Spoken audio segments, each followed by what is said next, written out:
Ai, que dor horrorosa. Faz uma plaquinha pra mim, doutora. Eu não estou aguentando de tanta dor.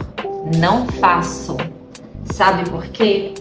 Porque o uso das placas não podem ser de qualquer jeito. Precisamos saber o que está ocasionando essa dor tão forte, principalmente quando você acorda pela manhã já naquele desespero ou depois de mastigar bastante naquele churrasquinho. Então, é importante um exame minucioso para saber a origem dessa dor. E aí vamos lá construir a sua plaquinha. Ou não, temos outros tratamentos.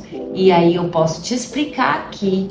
Vem comigo que eu vou te dar a orientação certa. Plaquinha, cannabis, um relaxante. O que você vai usar? O que é bom para você não é para o seu amiguinho, tá bom?